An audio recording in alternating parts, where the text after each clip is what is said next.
Assalamualaikum warahmatullahi wabarakatuh. Alhamdulillahi ala ihsani wa syukru lahu ala taufiqihi wa amtinani. Asyhadu an la ilaha illallah wahdahu la syarika lahu ta'ziman li sya'ni wa asyhadu anna Muhammadan abduhu wa rasuluhu da'ila ridwani. Allahumma salli alaihi wa ala alihi wa ashabihi wa ikhwani. Para ikhwan dan akhwat, para pemirsa Roja TV, Radio Roja dimanapun Anda berada, kita menyambung surat berikutnya setelah kita selesai dari surat Saba. Sekarang kita bahas surat Fatir ya. Surat Fatir dikenal dengan dua nama. Yang pertama dikenal dengan surat Fatir karena di awal surat disebutkan lafal Fatir, alhamdulillahi fatiris samawati wal ard. Kemudian Fatir artinya menciptakan ya, bi ghairi misalin sabiq, yaitu menciptakan tanpa ada perumpamaan sebelumnya ya. Sebagian mengatakan menciptakan dengan cepat ya. Ya, karena fatara bisa juga artinya membelah ya. Infatar terbelah artinya prosesnya cepat sesuai dengan kehendak Allah Subhanahu wa taala. Demikian juga nama surat Fatir dinamakan juga dengan surat Al-Malaikah. Surat Al-Malaikah. Kenapa disebut dengan surat Al-Malaikah? Karena lafal Al-Malaikah disebutkan juga di awal surat Fatir, alhamdulillahi fatiris samawati wal ard ja'ilil malaikati rusulan uli ajnihatin masna wa thulatha wa ruba' yazidu fil khalqi ma yasha'. Di awal surat Allah sebutkan malaikat ya, di mana langsung disebut malaikat ya, kemudian disebutkan dengan sifat-sifatnya lafal malaikat. Ini tidak terdapat dalam surat-surat yang lainnya. Dan biasa para ulama ketika memberi nama pada suatu surat mereka memilih lafal yang mumayyiz, yaitu yang membedakan dengan surat-surat yang lainnya ya. Dan surat Fatir ada dua lafal yang membedakan, itu ditinjau dari awal surat. Pertama ada lafal Fatiris samawati wal ard.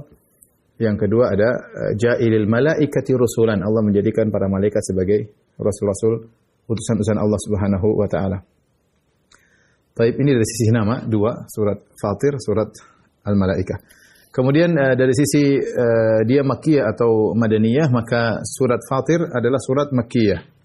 Sebagaimana sering kita sampaikan, surat Makkiyah itu surat yang turun sebelum Nabi Muhammad SAW berhijrah ke kota Madinah. Dan Tahir bin Ashur dalam tafsirnya menyebutkan di antara mahawir atau topik yang disampaikan dalam surat ini, di antaranya masalah wahdaniyatullah, tentang keesaan Allah Subhanahu wa taala. Demikian juga tentang kerasulan Nabi Muhammad SAW ya. Dan tentang al-ba'tsu, tentang hari kebangkitan. Dan ini adalah tiga perkara yang diingkari oleh orang-orang musyrikin Arab, dan biasanya surat-surat Makkiyah topiknya seputar itu. Yaitu membantah mereka yang melakukan kesyirikan, mereka mengakui Allah sebagai pencipta namun mereka tidak mengesahkan Allah dalam peribadatan. Yang kedua, mereka mengingkari Muhammad utusan Allah ya. Mereka mengakui ada Allah tapi menurut mereka Muhammad sallallahu alaihi wasallam bukan utusan Allah. Yang ketiga, mereka mengakui ada Allah tapi mereka mengingkari adanya hari kebangkitan. Nah, surat Fatir di antara pembahasannya tiga perkara ini. Ini adalah nuansa surat-surat Makkiyah, dan sangat jelas kalau kita baca yang surat-surat dalam juz amma yang rata-rata adalah Makkiyah, maka nuansanya biasanya tentang kerasulan Nabi, tentang hari kiamat ya, seperti itu. Jadi suratnya adalah surat Makkiyah. Kita masuk dalam surat Fatir ya. Tentunya bismillahirrahmanirrahim. Kalau kita buka mushaf maka dibuka dengan bismillahirrahmanirrahim. Adapun bismillahirrahmanirrahim ini merupakan permulaan dari setiap awal surat ya. Setiap awal surat selalu ada bismillahirrahmanirrahim kecuali surat At-Taubah. Maka ada dua pendapat di kalangan para ulama kenapa surat At-Taubah tidak dibuka dengan bismillahirrahmanirrahim. Pendapat pertama mengatakan bahwasanya surat At-Taubah di awal-awal surat berbicara tentang perang ya.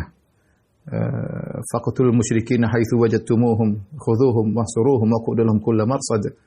Jadi isinya kalau kalian dapati orang musyrikin maka tangkaplah atau perangilah dan seperti itu. Jadi mereka mengatakan awal surat kesannya kesan perang, kemudian bagaimana menghadapi orang musyrikin yang mengingkari janji dan melakukan kesalahan-kesalahan, maka disikapi dengan tegas. Maka tidak pantas jika surat tersebut dibuka dengan bismillahirrahmanirrahim. Tidak pantas jika surat tersebut dibuka dengan bismillahirrahmanirrahim, sehingga bismillah tidak ada di awal surat At-Taubah. Ini pendapat pertama. Pendapat yang kedua dan pendapat yang lebih kuat bahwasanya para sahabat ragu apakah surat At-Taubah merupakan kelanjutan dari surat Al-Anfal. Ya, topiknya mirip, ada masalah perang, masalah jihad ya. Ataukah surat At-Taubah merupakan surat mustaqillah, surat yang independen. Ketika para sahabat ragu antara surat At-Taubah atau surat At-Taubah dia independen sendiri atau dia merupakan kelanjutan dari surat Al-Anfal, maka mereka tidak menuliskan Bismillahirrahmanirrahim di awal surat At-Taubah. Ini pendapat yang lebih kuat karena Bismillahirrahmanirrahim diucapkan dalam kondisi apapun ya, bahkan dalam kondisi peperangan juga tetap mengucapkan Bismillahirrahmanirrahim. Maka pendapat yang kedua lebih kuat bahwasanya karena ada keraguan apakah surat At-Taubah kelanjutan dari surat Al-Anfal ataukah tidak, sehingga para sahabat ketika menulis mushaf mereka tidak menulis Bismillahirrahmanirrahim sebelum surat At-Taubah. Sehingga ini menguatkan bahwasanya Bismillahirrahmanirrahim adalah ayat tersendiri yang didatangkan di awal-awal setiap surat. Oleh karenanya Bismillahirrahmanirrahim sendiri diperselisihkan apakah dia merupakan bagian dari surat Al-Fatihah ataukah dia ayat tersendiri sebagaimana surat-surat yang lain didatangkan sebagai pembuka surat.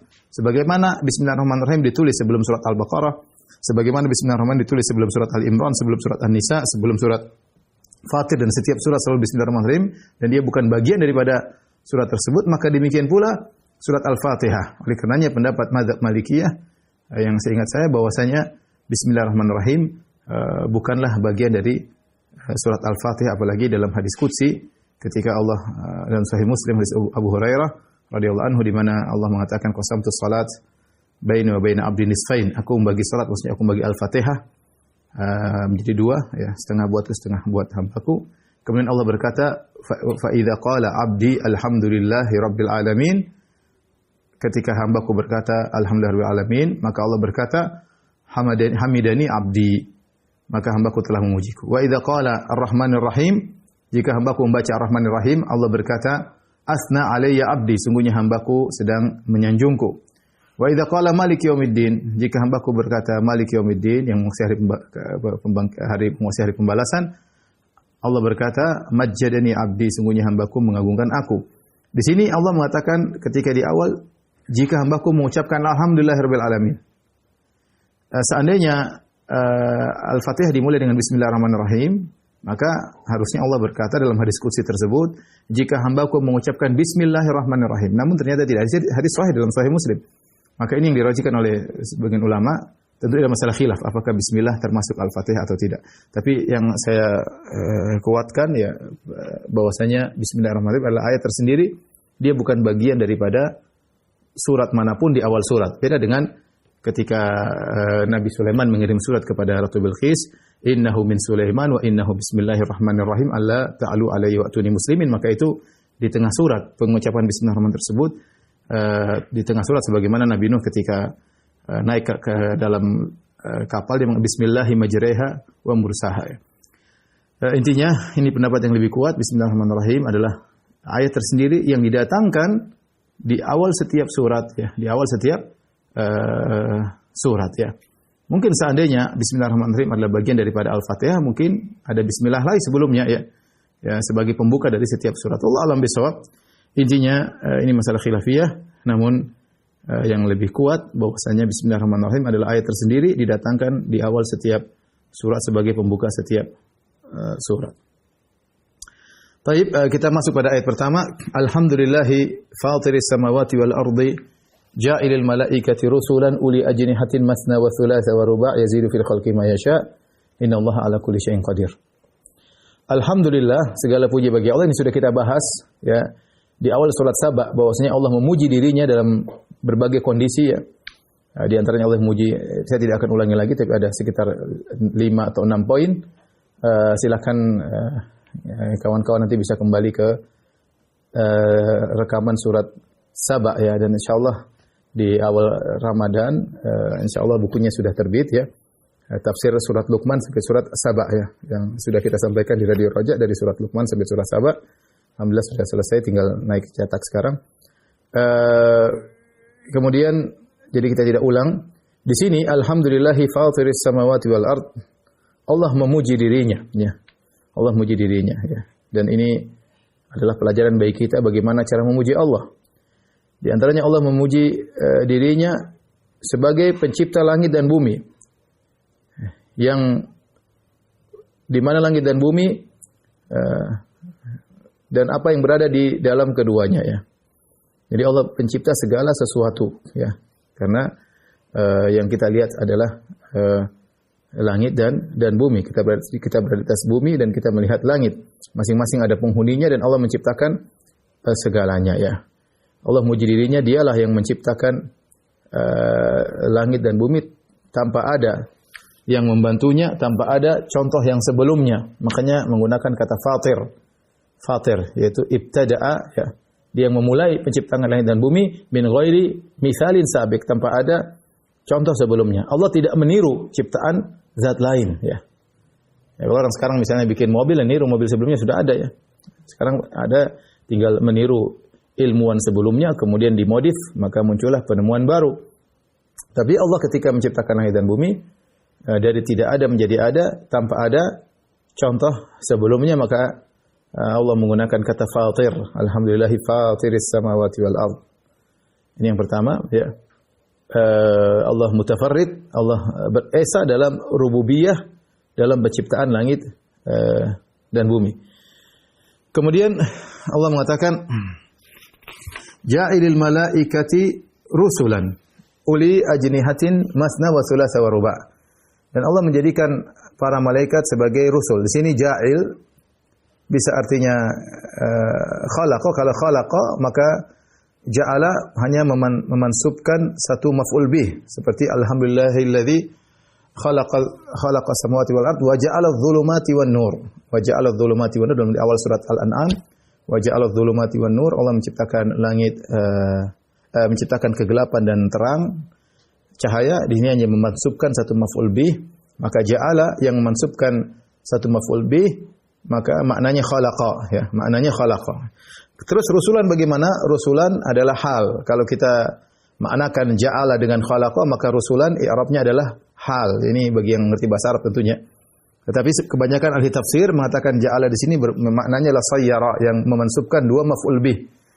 Ja'ilil malaikati rusulan. Ya, jadi dia adalah isim fa'il ya'malu amal al-fi'li, ya, ja'ilil malaikati, yaitu menjadikan malaikat sebagai rasul-rasul.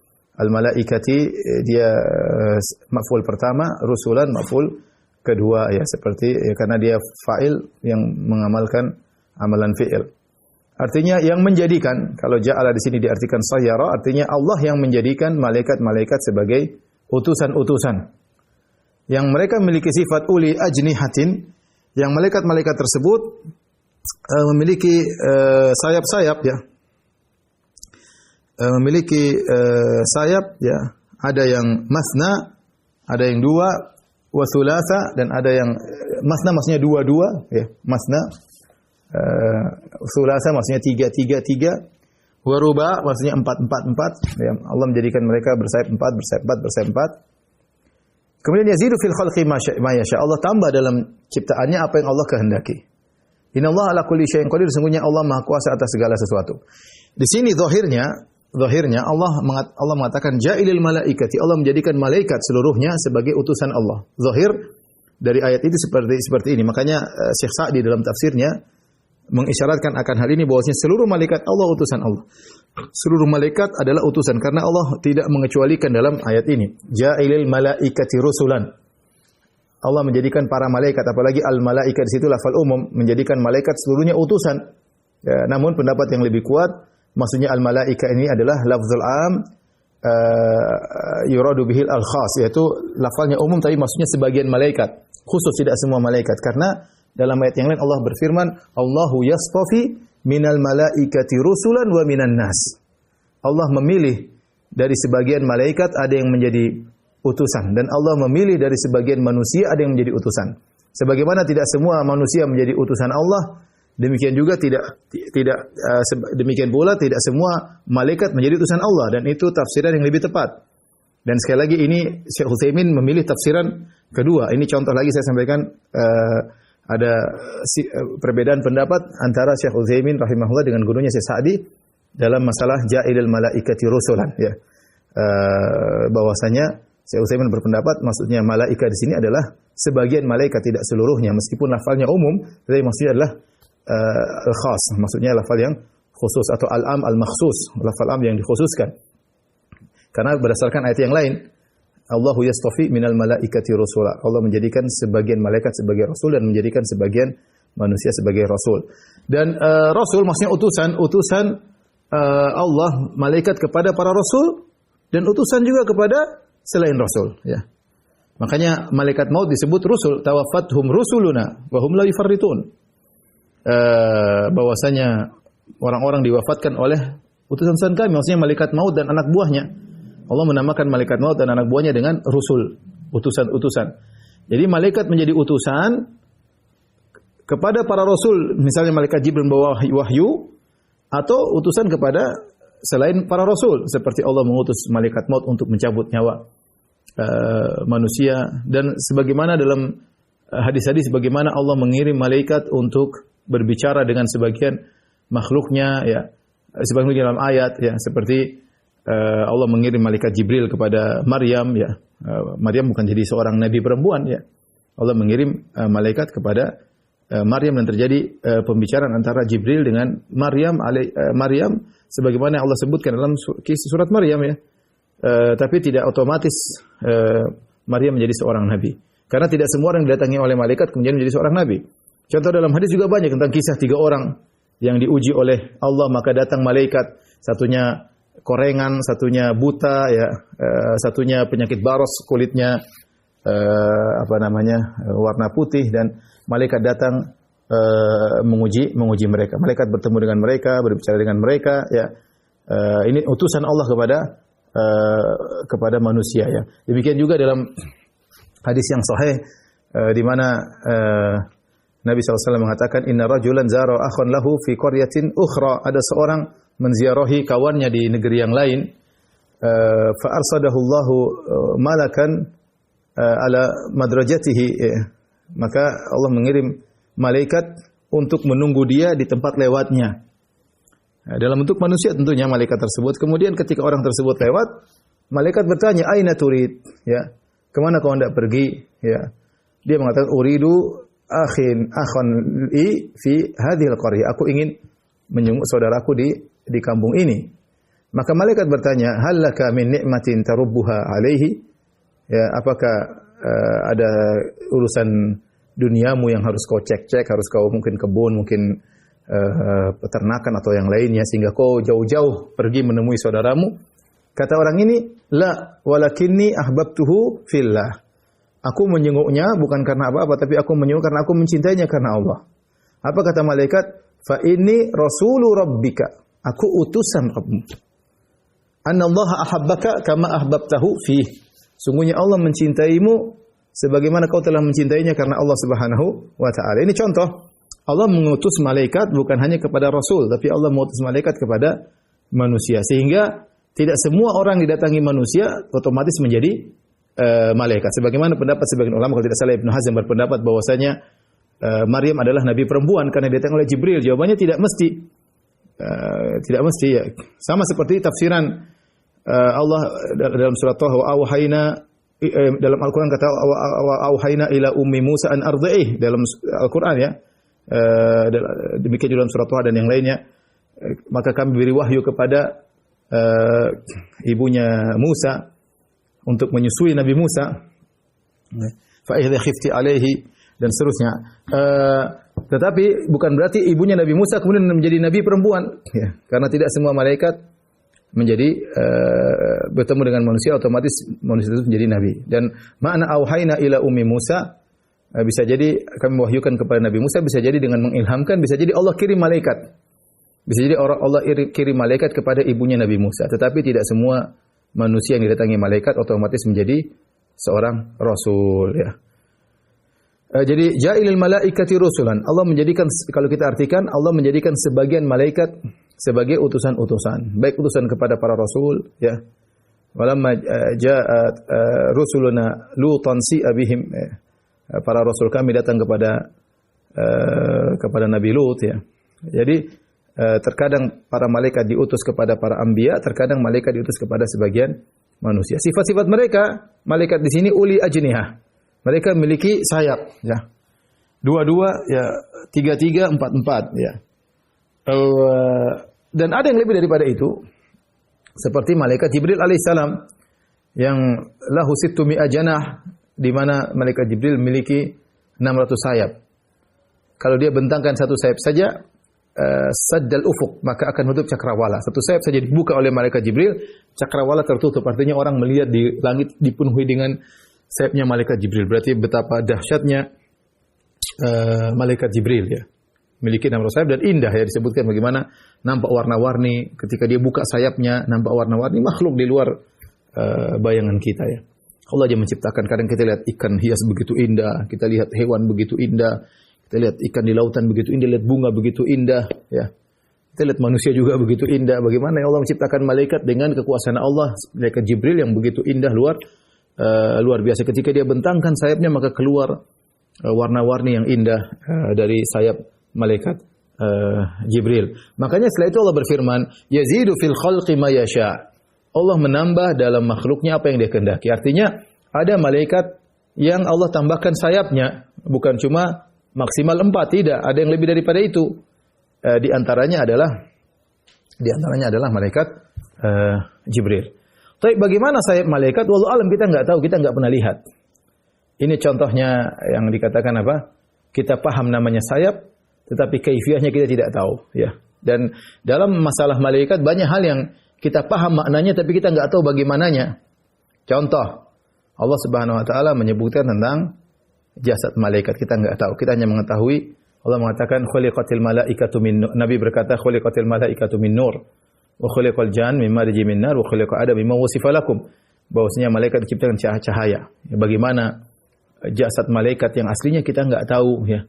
Bagaimana malaikat terbuat dari cahaya, tidak makan, tidak minum, tapi energinya enggak pernah habis. Energinya enggak pernah habis dan bergerak begitu cepat luar biasa tanpa ada asupan gizi ke dalam tubuh mereka. Ini di luar nalar kita. Ini pertama. Yang kedua, Allah menyebutkan malaikat sebagaimana dalam surat Saba. Sebelumnya malaikat punya jantung. Hatta idza fuzi'a an qulubihim qalu madza qala rabbukum. Ketika dicabut rasa takut dari jantung mereka. Maka kita enggak tahu bagaimana jantung malaikat. Jantung kita ngerti kalau untuk manusia, ada di situ ada katupnya, ada aliran darahnya. Kalau sakit bisa dipasang ring, berbagai macam masalah jantung para dokter tahu, kita bisa kira-kira. Tapi kalau kita bicara jantung malaikat, gimana? Yang jelas enggak ada aliran darahnya, ya. Terus bagaimana yang jelas ada? Allah mengatakan hatta idza fuzi'a an qulubihim. Sebagaimana datang dalam hadis yang sahih juga bahwasanya malaikat dicabut rasa takut dari jantungnya. Ini contoh, kita tahu maknanya tapi kita enggak tahu artinya. Sama sayap. Kalau sayap kita paham, kita lihat burung ngerti sayap, ya. Kalau dua kita bisa bayangkan, dua berarti satu kanan satu kiri. Masna wa thulatha wa ruba. Kalau ruba 4 kita paham. Sayap malaikat insyaallah, ya, kira-kira 2 sebelah kanan, 2 sebelah kiri. Tapi kalau kita bilang 3 gimana ini? Kita bingung juga, ya. Sayapnya di mana? 2 sebelah kanan, 1 sebelah kanan, sebelah kiri, satunya kemana? Allah alam, kita enggak tahu. Kita enggak tahu. Ini contoh bahwasanya di sana ada makhluk-makhluk Allah yang kita paham maknanya, namun kita tidak tahu hakikatnya, ya. Sama seperti ketika kita bicara tentang makhluk di surga, ketika Allah berbicara tentang bidadari, kita tahu perempuan seperti apa, ya. Tapi kita bayangkan bidadari seperti apa, kita enggak bisa, ya. Bagaimana Nabi sallallahu alaihi wasallam mengatakan kabiduha mir'atuhu, bahwasanya hati sang wanita adalah cermin bagi suaminya. Artinya tubuhnya bening, tembus pandang sampai-sampai hatinya seperti cermin. Kalau suaminya di surga di depan sang bidadari, maka wajahnya terekspresikan di hati sang wanita, ya. Bukan cuma kata orang kamu di hatiku, enggak, benar-benar wajahnya muncul di hati sang wanita tersebut karena Nabi mengatakan kabiduha mir'atuhu, bahwasanya hati sang bidadari adalah cermin bagi sang lelaki. Makanya Rasulullah SAW juga bersabda, begitu beningnya tubuh bidadari sampai kata Nabi, yura mukhu saqaiha min wara'il lahmi minal husni. Terlihat sumsum betis sang bidadari di balik dagingnya karena saking indahnya, ya. Kita nggak bisa bayangkan, kita bayangkan kelihatan sumsum kita ini apa, mengerikan, ya, gendruwo kali, bagaimana sumsumnya kelihatan. Tapi Nabi mengatakan untuk menghilangkan hadza tawahum, untuk menghilangkan praduga yang salah, Nabi akhirkan hadisnya dengan berkata, minal husni, saking cantiknya. Nah, dan ini dibawakan oleh Ibnu Taimiyah rahimahullah dalam Tadmuriyah. Tatkala kita berbicara tentang makhluk, sebagian makhluk, kita enggak tahu hakikatnya. Meskipun kita paham maknanya. Maka bagaimana lagi tentang Allah Subhanahu wa taala? Kita paham tentang Allah Maha melihat, Allah Maha mendengar, Allah punya wajah, Allah punya tangan, Allah punya jasad. Ya, bagaimananya kita enggak tahu, tapi kita paham makna-makna tersebut. Ya, kita paham makna-makna tersebut. Contoh istawa di atas ya. Kita paham makna di atas ya. Tapi bagaimana ini kita enggak tahu karena istawa makhluk juga berbeda-beda. Ya, seperti dalam Al-Quran ada namanya litastawu ala zuhurihi ya. Kalian agar berada di atas pundak hewan ya. Istiwanya seorang di atas pundak di atas punggung hewan ada bentuknya sendiri. Nah, kemudian juga Allah berfirman tentang Nabi Nuh, wa idza stawaita anta wa man ma'aka 'alal fulqi faqul alhamdulillahilladzi najjana minal qaumidz zalimin. Dan jika engkau telah beristiwa wahai Nuh, engkau dan pengikutmu beristiwa di atas kapal. Nah, ada istiwa model lain, istiwanya Nuh dan pengikutnya di atas kapal. Istiwa ini makhluk dengan makhluk beda. Ada lagi istiwanya kapal Nabi Nuh di atas gunung Al-Judi. Wastawat 'alal Judi. Kata Allah, maka kapalnya Nabi Nuh istiwa di atas gunung. Ya.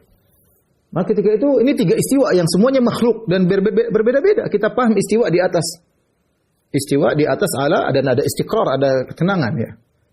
Tapi beda antara istiwanya seorang di atas punggung hewan, beda bentuknya. Karena bentuk istiwa tergantung siapa yang di atas, siapa yang di bawah, itu mempengaruhi. Kalau kita tahu siapa yang di atas, siapa yang di bawah, maka kita bisa bayangkan, oh istiwanya seperti ini. Ketika kita berbicara tentang istiwanya Nabi Nuh di atas kapal, kita ngerti, oh kapal datar Nabi Nuh istiwa, maksudnya dia sudah di atas kapal, berdiri atau duduk. Kita bisa bayangkan, karena kita tahu Nabi Nuh manusia, kapal seperti apa, berarti istiwanya kita ngerti. Ketika kita bicara fastawat alal judi, kapal Nabi Nuh istiwa di atas gunung, kita bisa paham, oh ini banjir sehingga akhirnya kapalnya nongkrong di atas gunung. Kita bisa ngerti kira-kira seperti apa, karena kita tahu bentuk kapal, kita tahu bentuk gunung. Ketika kita berbicara tentang istiwanya Allah di atas arsy, ya sudah kita nggak tahu, kita paham maknanya. Tapi bagaimananya kita nggak bakalan tahu, karena kalau Anda ingin tahu bagaimana istiwanya Allah di atas arsy, Anda harus tahu Allah seperti apa, Anda harus tahu arsy seperti apa. Baru Anda bisa membayangkan. Kalau Anda nggak tahu arsy saja, Anda nggak tahu bagaimana hakikatnya, apalagi Allah nggak tahu hakikatnya, maka tidak akan kita ketahui bagaimananya. Maka benarlah perkataan Al-Imam Malik rahimahullah ya. Dia mengatakan al-istiwa'u ma'lum. Istiwa adalah diketahui, maklum, dimaklumi. Diketahui. Sebagian ahlul bidah mengatakan maklum fil lughatil Arab atau maklum fil qawamis. Katanya maklum ada di kamus ya. Enggak, maklum maknanya diketahui. Ya. Al-istiwa maklum diketahui. Wal kaifu majhul. Adapun bagaimananya tidak diketahui. Ya. Makanya Imam Malik menetapkan makna dan menolak kaifiyah. Kalau asalnya tidak diketahui maknanya, maka tidak perlu menolak kaifiyah. Maka Imam Malik mengatakan al-istiwa'u ma'lum, istiwa diketahui, wal kaifu majhul, adapun bagaimana yang tidak diketahui, wal imanu bihi wajib, beriman akan istiwanya Allah adalah wajib, was su'alu anhu bid'ah, dan bertanya bagaimananya adalah bid'ah. Ini segala intermezzo, kita kembali kepada malaikat. Maksud saya, malaikat kita tahu maknanya, dia dari cahaya, kita ngerti cahaya itu kira-kira seperti apa, kita tahu makna jantung, kita tahu makna sayap. Tetapi ketika kita bicara bagaimana sayap malaikat, kita nggak tahu. Bagaimana jantung malaikat, kita nggak tahu. Dan kita tidak bisa ngebayangkan. Kebayangan pasti keliru. Ya. Yazidu fil khalqi ma yasha, dan Allah menambah dalam makhluknya apa yang dia kehendaki. Di sini ada 2 tafsiran. Tafsiran pertama maksudnya berkaitan dengan jumlah sayap malaikat. Yazidu fil khalqi ma yasha. Allah menambah sebagian malaikat jumlah sayapnya. Seperti malaikat Jibril dengan jumlah 600 sayap. Dan banyak ulama menafsirkan secara umum, artinya Allah menambah pada sebagian makhluknya kelebihan yang Allah kehendaki. Contohnya seperti manusia dengan makhluk yang lain ya. Kita manusia berdiri dengan tegak, belum ada makhluk yang berdiri dengan tegak ya. Orang utan pun masih agak membongkok ya. Kemudian manusia memegang, bisa berjalan dengan tegak, memegang. Kebanyakan hewan kalau mereka tidak bisa memegang, mereka biasanya dengan mulutnya ya, mereka berjalan dengan keempat kakinya. Artinya banyak ya, Allah berikan keindahan pada sebagian makhluk dibandingkan yang lain. Allah berikan kecerdasan pada sebagian makhluk dibandingkan yang lain. Yazidu fil khalqi ma yasha. Banyak ulama menafsirkan lebih umum. Allah memberi tambahan, kelebihan pada makhluk-makhluknya ma yasha, apa yang Allah kehendaki.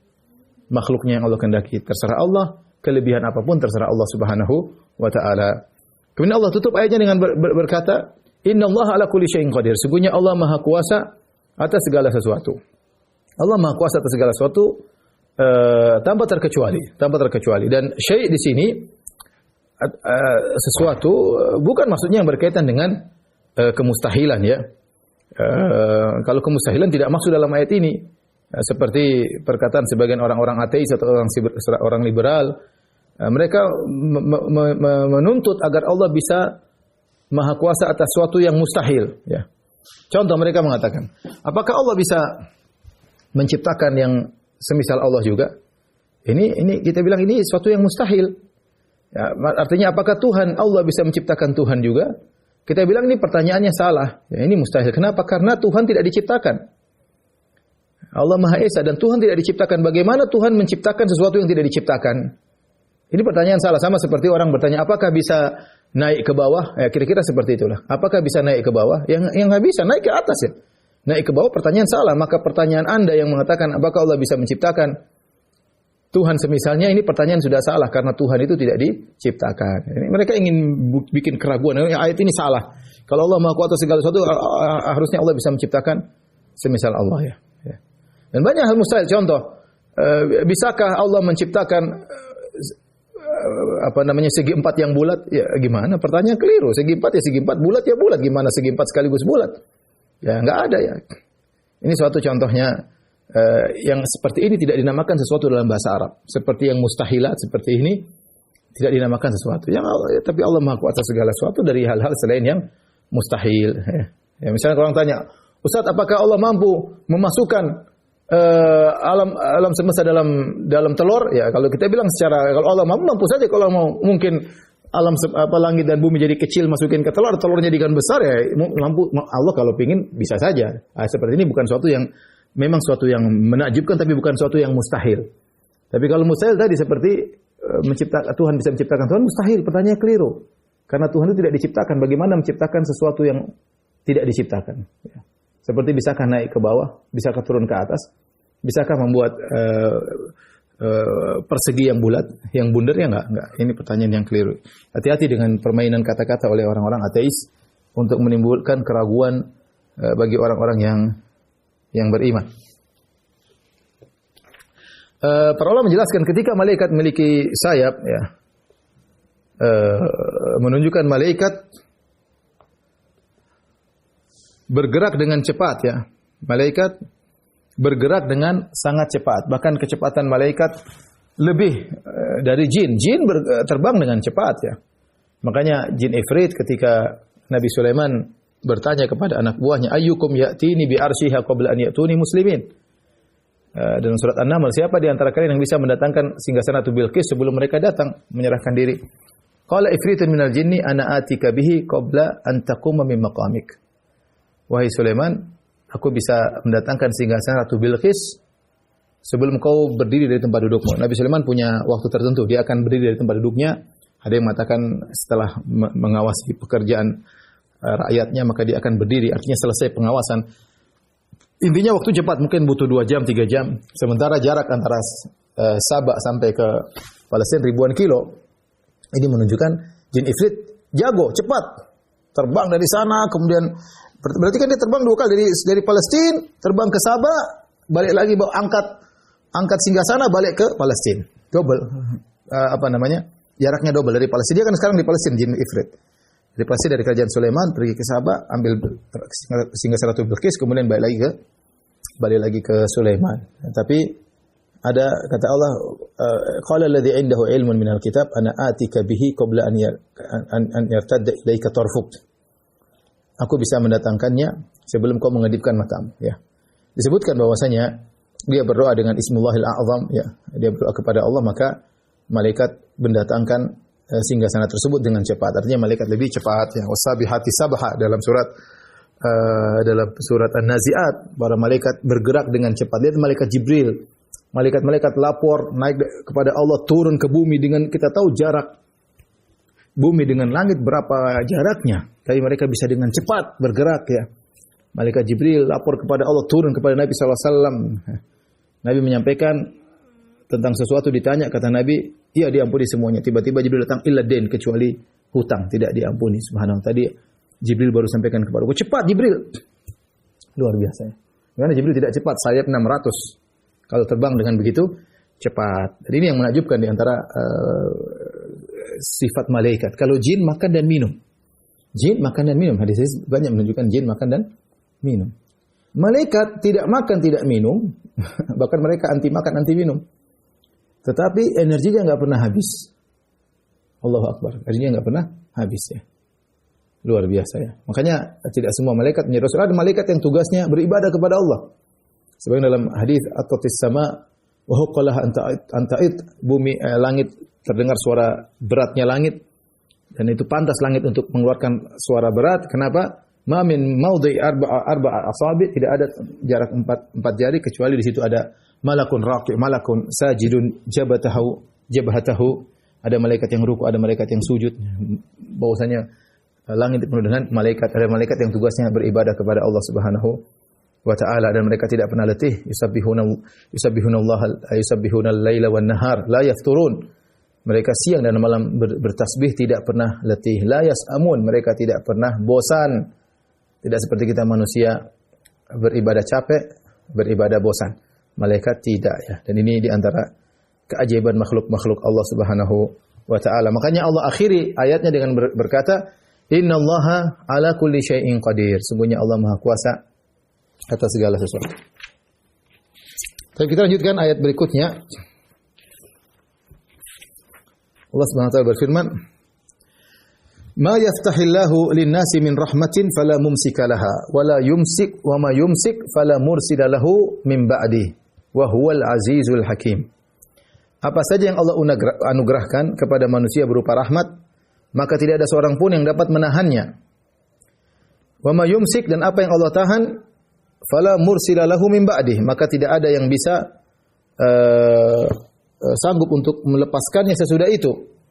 Wa huwal azizul hakim, dan dialah maha perkasa lagi maha bijaksana. Ayat ini ya menjelaskan bahwasanya apa yang rahmat yang Allah bukakan ya. Allah menggunakan lafal yaftah ya. Seakan-akan kata Thahir bin Asyur, seakan-akan ada kanz yang tertutup kemudian dibuka oleh Allah sehingga rahmat kemudian terlepas mengenai hamba-hambanya ya. Ya, ma yaftahillah, apa saja. Ma di sini isim syarat ya. Makanya yaftah di situ majzum. Ma yaftahillahu ya. Apa saja yang Allah buka linnas bagi manusia min rahmatin, berupa rahmat Allah, apa saja. Rahmat Allah dalam bentuk rezeki, dalam bentuk keimanan, dalam bentuk ketakwaan, dalam bentuk kebahagiaan, dalam bentuk kesehatan. Rahmat Allah luas. Kalau Allah berkehendak kepada hamba-hambanya, fala mumsikalaha, maka tidak ada yang bisa menahannya. Allah kalau ingin kasih rahmat pada siapa yang Allah kehendaki, maka enggak ada yang bisa menahannya. Ya. Satu dunia mencoba menahan, tidak bisa. Fala mumsikalaha, maka tidak ada yang bisa menahannya. Setelah itu Allah berfirman, wa ma yumsik fala mursilalahu min ba'dih. Dan apa yang Allah tahan, maka tidak ada yang bisa melepaskannya. Tidak ada yang bisa melepaskannya min ba'di, setelah Allah menahannya, tidak ada yang bisa melepaskannya ya. Sini perhatikan, bagi yang mengerti bahasa Arab, mungkin terbetik dalam benak kita ketika Allah berfirman, ma yaftahillahu lin-nasi min rahmatin fala mumsika laha. Di situ pakai dhamir ha, muannats. Karena kembali kepada rahmat. Apa yang rahmat yang Allah lepaskan, rahmat muannats, maka tidak ada yang bisa menahan rahmat tersebut. Makanya fala mumsika laha. Kemudian mungkin kita terbayangkan setelah itu Allah berfirman, "Ma yumsik fala mursila laha." Harusnya demikian. Dan apa yang Allah tahan, maka tidak ada yang bisa melepaskannya. Ternyata Allah tidak menggunakan dhamir muannats. Allah menggunakan di situ dhamir mudzakkar, ghaib. Wa ma yumsik fala mursila lahu. Allah tidak mengatakan laha. Hu ini kembali kepada siapa? Dhamir ini kembali kepada wa ma. Dan apa yang Allah tahan, maka tidak ada yang bisa melepaskannya. Oleh karenanya tidak hanya terbatas pada rahmat yang Allah tahan. Maksudnya di sini ayat lebih umum. Kebaikan atau keburukan yang Allah tahan, maka tidak ada yang bisa melepaskannya. Di awal ayat Allah mengatakan dalam rangka untuk mengingatkan manusia kepada kenikmatan. Allah mengatakan semua rahmat kalau Allah kehendaki pada siapapun tidak ada yang bisa mencegahnya. Sebaliknya, wa ma yumsik, apa yang Allah tahan? Yang Allah tahan ini bermacam-macam. Bisa jadi Allah tahan rahmat. Allah kirimkan musibah kepada seorang. Atau sebaliknya, wa ma yumsik minasyarr, keburukan yang Allah tahan. Dan ini yang diisyaratkan oleh Syekh Utsaimin rahimahullah taala bahwasanya ma di sini umum. Ya. Ma di sini umum, wa ma yumsik, apa yang Allah tahan, bisa jadi Allah menahan rahmat, bisa jadi Allah menahan keburukan. Ya. Maka tidak ada yang bisa melepaskan hal tersebut. Jadi yang potongan ayat kedua, wa ma yumsik fala mursila lahu, apa yang Allah tahan ini lebih umum, bukan berkaitan dengan rahmat saja maksud saya. Beda awal ayat berkaitan dengan rahmat, adapun ini potongan kedua berkaitan dengan rahmat dan selainnya. Karena bisa jadi Allah tahan rahmat, bisa jadi Allah tahan keburukan. Karenanya bisa jadi kita lihat bagaimana terjadi kecelakaan, ada orang yang kelihatan kuat dalam mobil tersebut justru meninggal. Ada anak yang lemah, mungkin bayi tidak bisa, justru selamat. Yang seharusnya kalau pakai logika dia yang meninggal ya. Demikian juga terkadang penyakit datang di suatu rumah. Subhanallah, ada yang kuat, ada yang sehat, ada olahragawan. Ternyata dia mengenai seorang yang kuat meninggal. Yang kena orang yang kelihatannya lemah ternyata sembuh. Ini kelihatannya lemah enggak bisa apa, ternyata sembuh. Ini yang kelihatan kuat, olahragawan, kemudian ternyata meninggal dunia. Ya. Berarti Allah mencegah kematian bagi dia. Terkadang kematian Allah kirim. Allah masukkan kematian dalam suatu rumah, ya, justru yang kuat justru meninggal dunia, ya. Jadi mau saya terkadang kita diselamatkan, ya, padahal layaknya kita mungkin binasa atau kita celaka, ternyata tidak. Berarti ada yang menahan keburukan tersebut menimpa kita. Ada yang menahan keburukan tersebut menimpa kita, siapa? Allah Subhanahu wa taala. Jadi fala wa ma yumsik fala mursila lahu min ba'dihi, apa yang Allah tahan maksudnya umum, mencakup rahmat ataupun keburukan yang Allah tahan, maka tidak ada yang bisa melepaskannya. Kemudian Allah menutup ayatnya dengan berkata, wa huwal azizul hakim, dia maha perkasa. Dia maha perkasa, maka Allah mampu melakukan ini semua. Allah mampu melakukan, tidak ada yang bisa atur-atur keputusan Allah, ya. La mu'aqqiba li hukmi, tidak ada yang bisa protes terhadap kehukum Allah Subhanahu wa taala. Allah ingatkan, Allah yang ngatur masalah rahmat, masalah azab, masalah bencana, semuanya aturan Allah. Tidak ada yang ikut-ikutan, tidak ada yang bisa protes, tidak ada yang bisa merubah-rubah. Ya, tidak ada yang bisa merubah. Makanya Allah mengatakan wa huwal aziz, dialah maha perkasa. Dialah maha perkasa. Al-Hakim, namun dia maha bijak. Betapa banyak manusia perkasa tapi tindakannya tidak bijak. Ya, tindakannya tidak bijak. Ya, karena dia kuat, dia sombong karena punya kekuatan, akhirnya tidak bijak, ngawur, mentang-mentang, sehingga dia punya keperkasaan, punya izah namun tidak bijak. Dan sebaliknya betapa banyak manusia bijak namun tidak punya kekuasaan. Bijak, omongannya bijak, kan dia nggak bisa apa-apa. Cuma komentar, kasih masukan, bijak tapi nggak bisa bertindak. Adapun Allah Subhanahu wa taala maha kuasa dalam menetapkan apapun, memutuskan apapun, mengeksekusi apapun. Allah maha kuasa, maha perkasa, namun segala keputusannya dibangun di atas kebijakan. Al-Hakim. Ayat ini, ya, ayat ini sambung dengan ayat pertama. Ayat pertama kita tadi alhamdulillahi fatiris samawati wal ardi ja'ilil malaikati rusulan dan seterusnya. Ayat pertama menjelaskan tentang tafarrud Allah, keesaan Allah dalam menciptakan. Ya, ja'ilil fatiris samawati wal ardi. Allah Maha Esa ketika menciptakan langit dan bumi beserta isinya, menciptakan malaikat tanpa ada perumpamaan tanpa ada contoh sebelumnya. Allah bersendirian dalam menciptakan. Ayat yang kedua ini menjelaskan tentang Allah bersendirian dalam mentadbir alam semesta. Ini semua adalah cabang rububiyah. Itulah rububiyah, ada tiga rukunnya, yaitu Allah Maha Esa dalam menciptakan, Allah Maha Esa dalam memiliki, dan Allah Maha Esa dalam pengaturan. Allah Maha Esa dalam pengaturan. Nah, ayat kedua ini menjelaskan tentang keesaan Allah dalam pengaturan.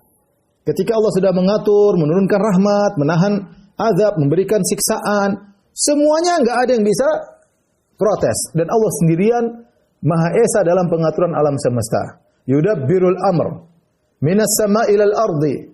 Allah mengatur segala urusan dari langit dan bumi. Semuanya Allah atur. Makanya Maha kuasa Allah. Kulla yaumin huwa fi sya'n. Setiap saat Allah dalam kesibukan mengatur dalam urusan, mengatur ya semua makhluknya. Dia di atas arsy dan dia mengatur segala yang terjadi di bawahnya. Allah Subhanahu wa taala maha agung, maha tinggi, ya. Mengatur ini, mengatur anak tidak, kalau makhluk tidak bisa. Yang bisa melakukan ini hanya Allah Subhanahu wa taala, ya. Ya, yang bisa dan Allah mengurusin kita masing-masing dengan detail, ya. Allah mengurusi dengan detail, masing-masing kita diurusi oleh Allah Subhanahu wa taala dengan detail masing-masing. Apa yang terjadi pada kita masing-masing setiap person. Ya, dan ini tidak kita kalau kita bicara tentang direktur atau owner atau raja atau dia nggak bisa ngatur secara detail. Raja paling punya anak buahnya suruh ngatur, dia tinggal terima laporan. Adapun mengetahui secara detail nggak bisa. Yang bisa hanya Allah Subhanahu wa taala, ya. Sementara di atas arsy dia mengatur segalanya, di bawah memberi rahmat kepada si fulan, memberi hukuman kepada si fulan, menghidupkan si fulan, mematikan si fulan, menahan rezeki si fulan, membuat si fulan sehat, membuat si fulan sakit, semuanya Allah yang atur, dan ini merupakan keagungan Allah Subhanahu wa taala. Namun semuanya dilakukan dengan kebijakannya. Demikian saja apa yang saya sampaikan kepada pemirsa Radio Roja dimanapun Anda berada. Insyaallah kita bersua pada pekan depan biiznillah taala. Subhanakallah bihamdik asyhadu an la ilaha illa anta astaghfiruka wa atubu ilaik. Assalamualaikum warahmatullahi wabarakatuh.